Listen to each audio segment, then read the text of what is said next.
बंदी के साथ पकड़ा गया सुबह सुबह। सुबह सुबह गुलू गुलू गुलू कर रहा था। राधे राधे सभी को। आज है मेरा 75 हार्ड डे का 49वां दिन की शुरुआत की हमने ग्राउंड में सबसे पहले वार्म अप में हमने लगाए 2 चक्कर।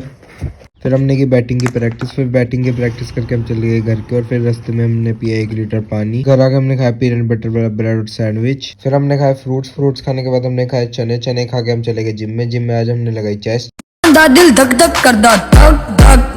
जिम में सबसे पहले हमने लगाए पुशअप, फिर हमने लगाए पैरेलल डिप्स, फिर उसके बाद हमने लगाई इंक्लाइन डंबल प्रेस, फिर उसके बाद हमने लगाई इंक्लाइन विद रोड, फिर उसके बाद हमने लगाए पैक फ्लाई विद केबल, फिर उसके बाद हमने लगाए क्रॉस प्रेस विद केबल। फिर लास्ट में ये वाली एक्सरसाइज लगा के कर दिया आज का वर्कआउट कंप्लीट। फिर वर्कआउट के बाद हमने पिया 2 लीटर पानी। फिर पानी पीने के बाद हमने की 5 मिनट साइकिलिंग के बाद हमने की स्ट्रेचिंग के बाद हमने लगाया एब्स का वर्कआउट। एब्स के वर्कआउट में हमने सबसे पहले लगाई लेग रेस के बाद हमने लगाई अडेप्टर के बाद हमने लगाई साइड क्लचर, फिर उसके बाद हमने लगाई माउंटेन क्लाइंबर, फिर हमने लगाई प्लैंक जैक, फिर हमने लगाई प्लैंक ट्विस्ट, फिर हमने लगाई टो टच, फिर हमने लगाई लेग रेस, फिर उसके बाद हमने लगाई हाफ क्रंची और कर दिया आज का वर्कआउट कंप्लीट। फिर घर आके हमने खाया सलाद और फिर खाई हमने रोटी खा के हम चले गए छत पे वर्कआउट करने के लिए। वर्कआउट में हमने की 45 मिनट की सैर, फिर नीचे आके हम बैठ गए बुक पढ़ने, फिर हमने किया अपना पानी का टास्क पूरा। और ये रही मेरी आज की सेल्फी।